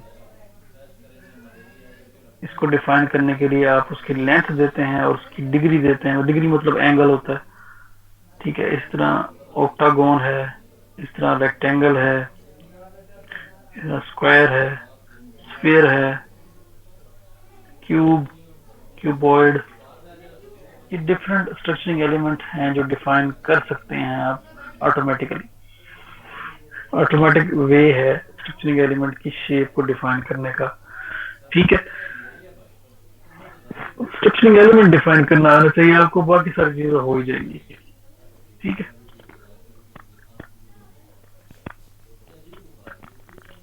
अच्छा, हीट और मिक्स ट्रांसफॉर्मेशन की तरफ आने से पहले मैं आपको ये बता दूं बाउंड्री एक्सट्रैक्शन कैसे होती है। यहाँ तक कोई क्वेश्चन हो? मैटलैब का जितना कुछ किया है इसमें कोई क्वेश्चन है तो पूछें। क्लियर है सर? शहजाद साहब आपको क्लियर है, बाकी सारे पता नहीं क्या कर रहे हैं। हाफिज साहब, हाफिज एहतशाम साहब।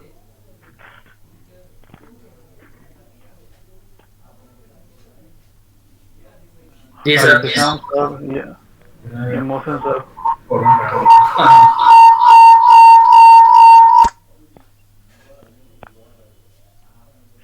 क्लियर है? Yes sir, clear. ए मोहसिन साहब को बोलने का ना जरा यार, वो भी हमारे रिस्पेक्टेड आदमी हैं क्लास के। जी सर।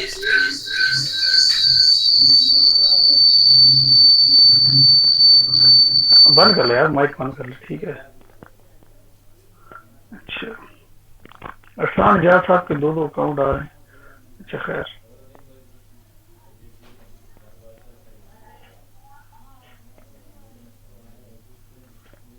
ये अरसान इजाज के दो अकाउंट क्यों आ रहे हैं?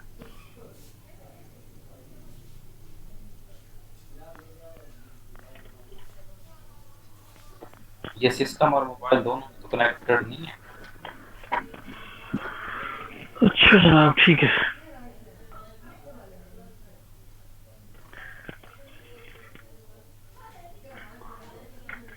अच्छा जनाब, मैटलैब इम्प्लीमेंटेशन की बेसिक्स तो मेरे ख्याल हो गई। अभी हम बात करते हैं इसकी कि बाउंड्री एक्सट्रैक्शन कैसे करनी है हमने। बाउंड्री एक्सट्रैक्शन के लिए हमने सिंपली क्या करना है कि हमने इरोजन अप्लाई करनी है और ओरिजिनल में से माइनस कर लेना उसको। हमारे पास इरोजन अप्लाई, इसकी बाउंड्री एक्सट्रैक्ट होकर सामने आ जाएगी। ई रोड,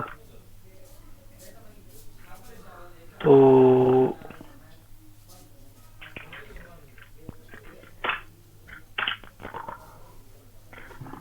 सर ब्रेक तो नहीं गारंटी जी सर, वो ऑन करने के लिए ब्रेक तो दे देते। बात समझ नहीं आ रही मुझे।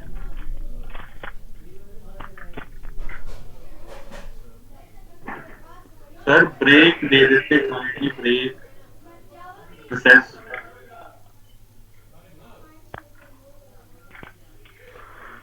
यार ब्रेक पे मैं गया ना तो मेरे लिए वापस आना मुश्किल होगा, ठीक है। कोई मसला नहीं सर, कोई मसला ही नहीं। लेक्चर जल्दी खत्म करा लो। चलो सर आप जल्दी जी जी, मैं इसलिए कह रहा हूँ कि जरा मुझे कंटिन्यू रखने दें। ठीक है सर, ठीक है। 15 मिनट बाद बात करते हैं इंशाल्लाह।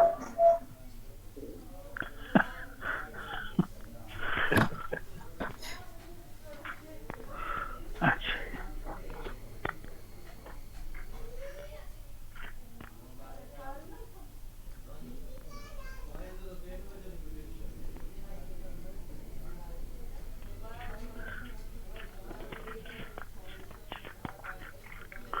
अच्छा ये आपकी बाउंड्री एक्सट्रैक्शन इसने इस इमेज में की है। लेट्स सी कि इसमें, अच्छा नहीं, मैं दिस साइज छोटा करता हूँ ताकि क्लियर बाउंड्री डिस्प्ले हो। नहीं हो रही।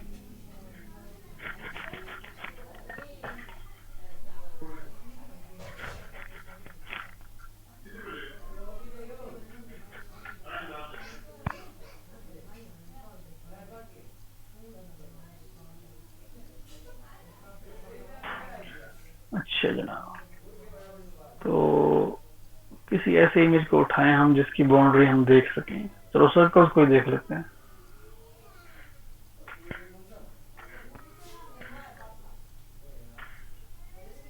सर्कल्स पीएनजी था, तो ये आपके सामने इनकी बाउंड्री एक्सट्रैक्ट होके आ गई। अच्छा, अब मुझे आप में से कोई बताएगा कि ये इनर बाउंड्री है या आउटर बाउंड्री? इस तरह आपने पढ़ा था इनर बाउंड्री आउटर बाउंड्री के डिफरेंस को।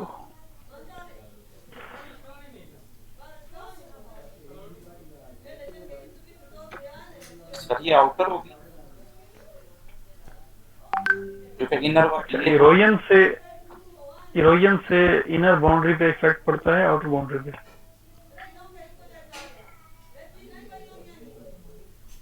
हाँ।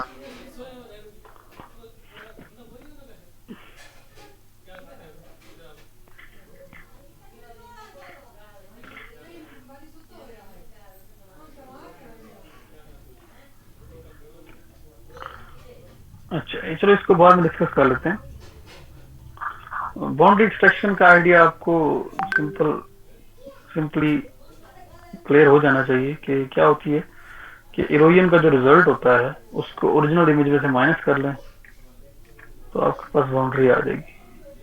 ठीक है, इसमें कोई रॉकेट साइंस वाली बात तो नहीं है ना। छोटा सा देखें कितने लाइनों का कोड है,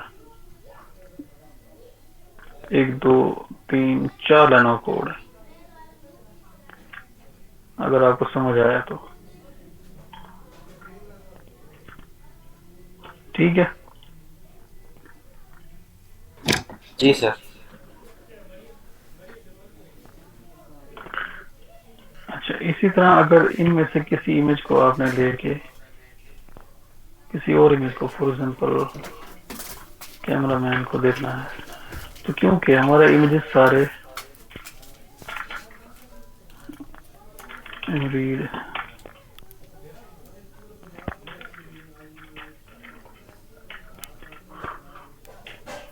जितना हम मॉर्फोलॉजिकल इमेज प्रोसेसिंग में पढ़ रहे हैं ये सारा कुछ क्या है, बाइनरी में है। तो कैमरामैन डॉट टिफ हमारा ग्रेस्केल इमेज है, तो हम क्या करते हैं, हम इसको ब्लैक एंड व्हाइट में कन्वर्ट कर लेते हैं। ठीक है, तो इसकी देखते हैं कि इसकी बाउंड्री किस तरह से आती है।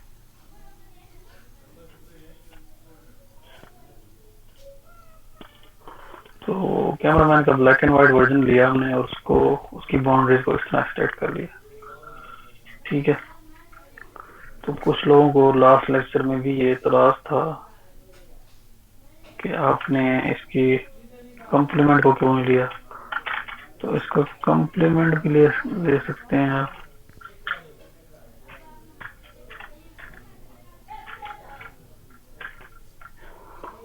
एक ही बात है, बाउंड्री सेम आएगी। ठीक है,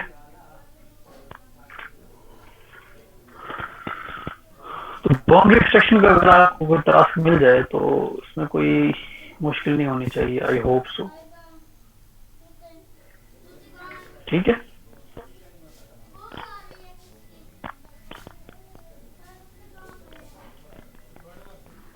जी सर। अच्छा, उसके बाद आते हैं हम द हिट और मिस ट्रांसफॉर्मेशन पे। मॉर्फोलॉजिकल हिट और miss transformation is a basic tool for shape detection. Shape detection मतलब हमने ये हमारे पास एक बड़ी सादा सी एग्जांपल है कि हमने एक शेप हमें गिवन है, उसकी डायमेंशन गिवन है, तो उस डायमेंशन की शेप जो है हमने अपने इमेज में डिटेक्ट करवानी है कि वो किस लोकेशन पे है। इन दिस एग्जांपल हमारे पास डी एक ऐसी शेप है, डी जिसकी लोकेशन हमने फाइंड करनी है। हमारे पास डी की डायमेंशन है, डी की लोकेशन नहीं है। ठीक है, और उसके इक्विवेलेंट हमें एक विंडो भी गिवन है डब्ल्यू के नाम से। ठीक, कि जो डी की शेप है वो इस विंडो में क्लोज हो सकती है। ठीक है, अब हमारे पास दो चीजें गिवन है, एक विंडो और एक डी की शेप, सॉरी डी की डायमेंशन, जिसको हमने फाइंड करना है, उसकी लोकेशन को ट्रेस करना है। ठीक है, तो डिफरेंट ऑब्जेक्ट्स का हमने क्या ले लिया, डिफरेंट अदर ऑब्जेक्ट्स का हमने यूनियन ले लिया। ये जो फिगर आपको नजर आ रही है ये क्या है, actually C union D union E. ठीक है, और ये जो हमारे पास विंडो है इससे हमने इवेलुएट कर लिया W माइनस डी। ठीक है, W माइनस डी का सेंटर भी वही होगा जो कि T का सेंटर था या W का सेंटर था। ठीक है, यहां तक बात क्लियर है। पर्पस इस पूरे टॉपिक का क्या है, हेटेरोमिक्स ट्रांसफॉर्मेशन का, कि हमने डी की लोकेशन को ट्रेस करना है। ठीक है, तो सबसे पहला काम हमने क्या किया, हमने ए का कॉम्प्लीमेंट फाइंड कर लिया। ठीक है, ए का कॉम्प्लीमेंट मींस इन तीन फिगर्स, ये जो ई सी डी और ई थे, इसके अलावा जो कुछ हमारे इमेज में है वो ए का कॉम्प्लीमेंट है। ठीक है, यहां तक बात क्लियर है सबको?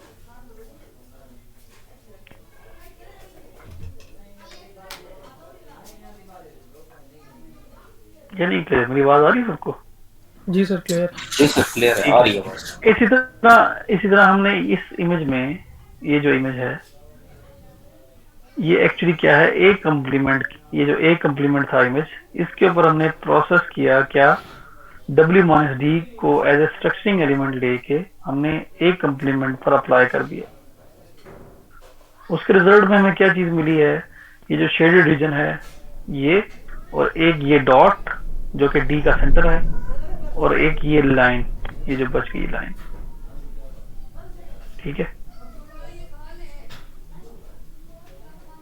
एक और प्रोसेस हमने क्या किया कि ए के ऊपर हमने इरोजन अप्लाई की यूजिंग डी।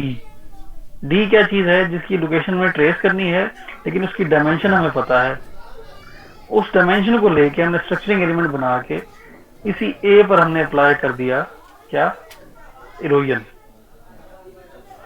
उससे हुआ ये कि हमारे पास ये डॉट बच गया। अब ये वाली फिगर जो है और ये वाली फिगर जो है, इसमें एक ही चीज कॉमन है, वो है डॉट। तो हमने इन दोनों का इंटरसेक्शन ले लिया, इन दोनों फिगर्स का इंटरसेक्शन लेते हैं तो हमें वही डॉट मिल जाता है जो कि डी की लोकेशन है। ठीक है, तो ये थियोरेटिकली यहाँ पर यही लिखा हुआ है, this concept is introduced with the aid of figure 9.12 which shows a set consisting of three shapes denoted by C, D and E. ठीक है, the objective is to find the location of one of the shapes, let's say D. ठीक है,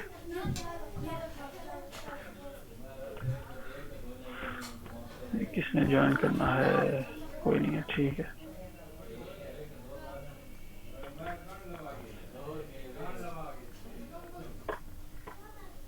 ठीक है, ये समझ आ गया कि नहीं कि डी की लोकेशन हमने अगर ट्रेस करनी है तो हमें एक विंडो भी गिवन होगी, डी की हमें शेप भी गिवन होगी,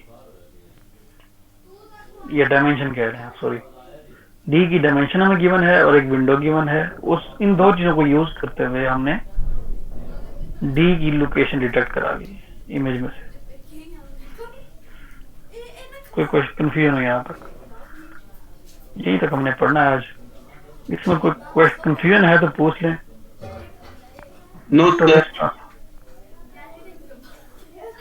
यार सब्र तो कर ले यार, किसी और की कंफ्यूजन हो सकती है। वो आपने एक्साइटेड होके कह दिया कि नो सर।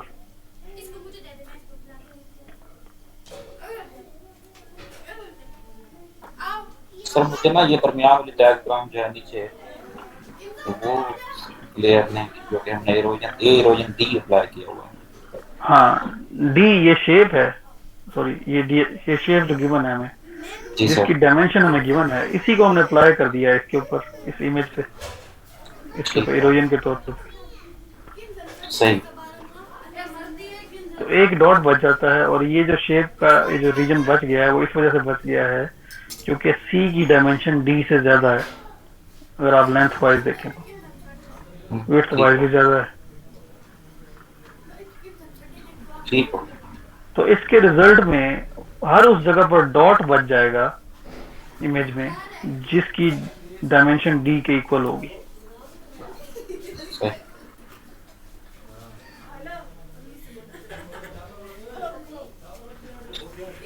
ठीक है सर। अच्छा, आपने बुक में से कुछ एग्जांपल्स हैं इरोजन, सॉरी एग्जांपल कह रहा हूँ मैं, प्रॉब्लम्स हैं इरोजन और डायलेशन की, वो आपने बुक में से देख लेनी है। 2019 का जो मैंने पेपर बनाया था उसमें से मैंने बुक में से एग्जांपल, बुक में से एक प्रॉब्लम उठाई थी, उसी को एज इट इज पेपर में दे दिया था। Okay sir. आप भी देख लीजिएगा, शायद आपकी दफा भी बुक में से उठा के दे दूं।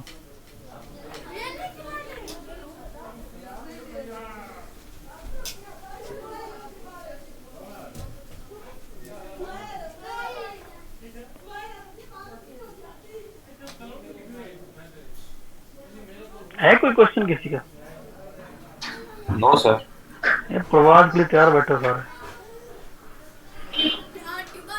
शाहीन है सारे सर। सर हम जाएं? माइक ठीक हो गया है, हम जाएं?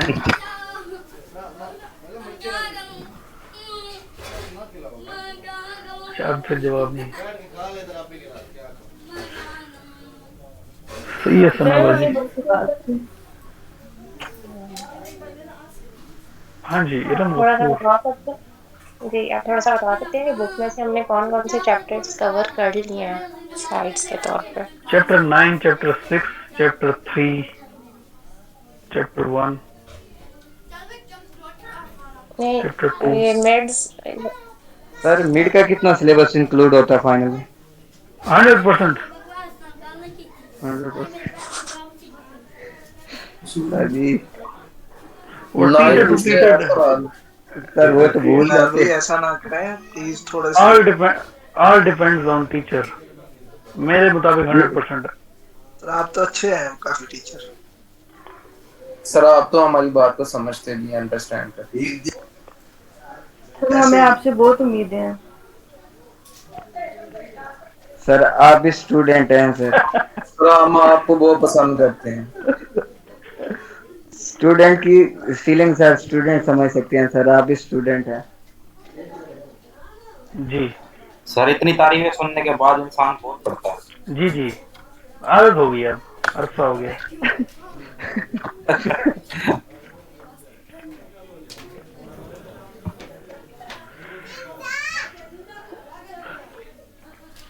कोई नहीं सर, कम कर देंगे सर। सर पढ़ा जितना मर्जी दें, लेकिन सिलेबस कम कर दीजिएगा। ठीक है, वो सिलेबस कम नहीं होगा,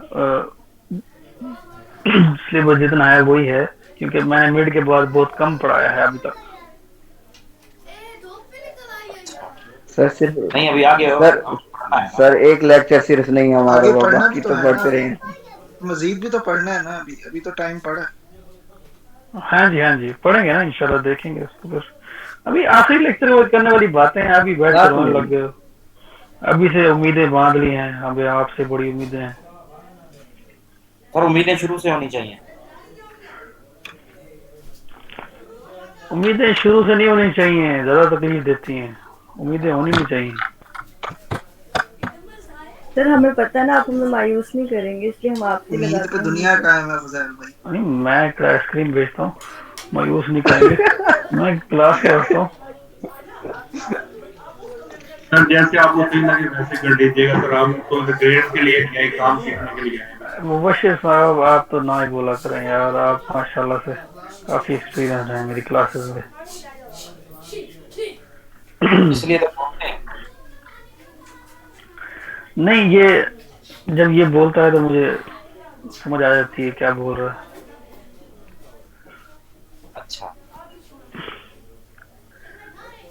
अच्छा खैर, बेस्ट ऑफ लक जी। अगर कोई क्वेश्चन नहीं है जो मैंने टॉपिक पढ़ाया है इसमें से, वैसे हैरत है कि कोई क्वेश्चन नहीं है। सर जब क्लियर होता है तो फिर किस चीज का क्वेश्चन सर? बस कर दो यार, ये बात नहीं करते होते। जब क्लियर है तो मैं भी बैठ के टेस्ट ले लूं, अभी जो पढ़ाया है इसमें से टेस्ट ले लूं। क्लियर है ना सारा? आवाज नहीं आई सर आपकी। एक्सरसाइज खोलते हैं, उसमें से कोई क्वेश्चन होगा वो कर लेते हैं।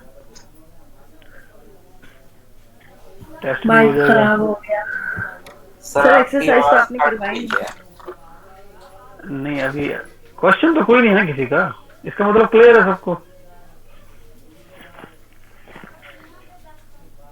ठीक है, एक्सरसाइज खोलते हैं फिर। ऐसे ना करो मुझे।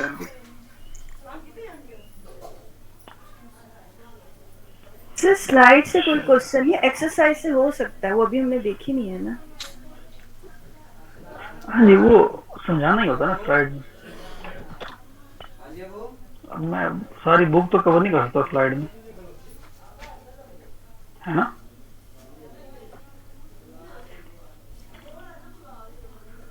ये फुजान भी थोड़ा सा टाइम दे पढ़ने का, फिर इंशाल्लाह इसको हम कवर कर सकेंगे सही तरह। हाँ जी, इंशाल्लाह इंशाल्लाह खैर करेंगे।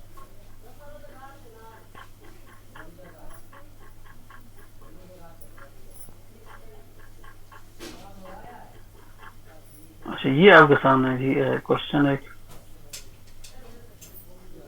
ये ऑब्जेक्ट गिवन है ए के नाम से और उसके अगेंस्ट डिफरेंट स्ट्रक्चरिंग एलिमेंट्स भी गिवन है।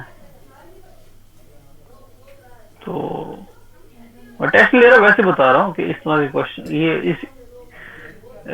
ये जो सामने B2 आपके लिखा हुआ है और ये ए ऑब्जेक्ट है, ये मैंने फाइनल में दे दिया था इनके 19 वालों के फाइनल में कि इस पे आपने ओपनिंग और क्लोजिंग अप्लाई करनी है। डायमेंशन चाहिए थी मुझे आउटपुट पे, ठीक है। तो इसके अलावा एक और क्वेश्चन जो मुझे इंटरेस्टिंग लग रहा है, आपकी दफा शायद मेरा दिमाग या मेरा दिल इस पे आ जाए, ये जो 9.5 है, आपको गिवन ऑब्जेक्ट गिवन है और प्रोसेसेस के आउटपुट गिवन है। आपने स्ट्रक्चरिंग एलिमेंट बताना है, स्ट्रक्चरिंग एलिमेंट बताना है या मॉर्फोलॉजिकल ऑपरेशन बताना है, ठीक है। तो ये इंटरेस्टिंग लग रहा है, जस्ट थोड़ा सोचना पड़ेगा आपको, इसको कर लीजिएगा 9.5। इसकी मैं तस्वीर खींच के दे देता हूँ आपको ग्रुप में भी।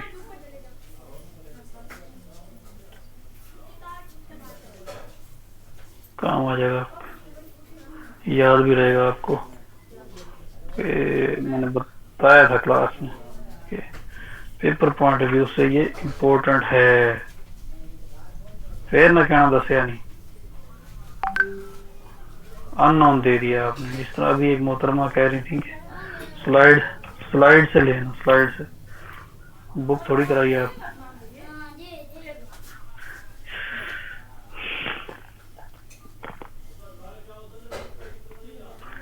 ठीक है, ठीक है सर।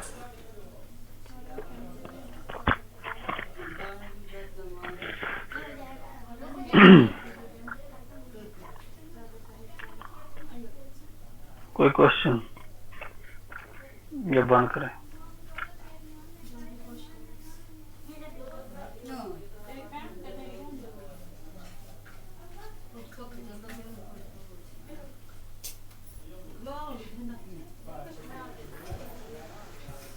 आप पढ़ाते ही इतना अच्छा है कि हमें क्वेश्चन करने की जरूरत नहीं रहती। तो बंद कर दे, सब समझ आ गई। हाँ, तो सर क्वेश्चन होता ही नहीं है, समझ आ जाती है सारी। ये बातें ना की करें प्लीज क्लास में, एटलीस्ट मेरी क्लास में ना की करें। माशाल्लाह एमएस के स्टूडेंट हैं आप। सर मैं हाफिज जिब्रान अर्ज कर रहा हूँ 211, मैंने लेट ज्वाइन किया अटेंडेंस। मैं भी कहूँ पता नहीं ये फोटो किसकी लगी हुई है। चलो ठीक है, एक मिनट ठहरो। जिब्रान रोल नंबर क्या है आपका?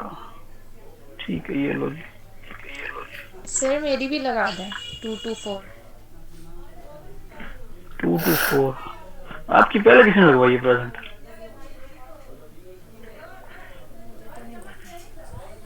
अच्छा, यानी कि आपने किसी को कहा भी नहीं और अभी किसी को ये देखो भाई, जिसने भी लगवाई थी ना, भाई या बहन को दिया, आप अंदाजा कर लें कि उसने कहा मुझे नहीं पता, मैंने नहीं कहा था। मोहम्मद बिलाल, फैसल मुख्तियार, काशिफ इकबाल। ठीक है जी, ओके, अल्लाह हाफिज। ओके सर, अल्लाह हाफिज। ओके सर, अल्लाह हाफिज। अल्लाह हाफिज।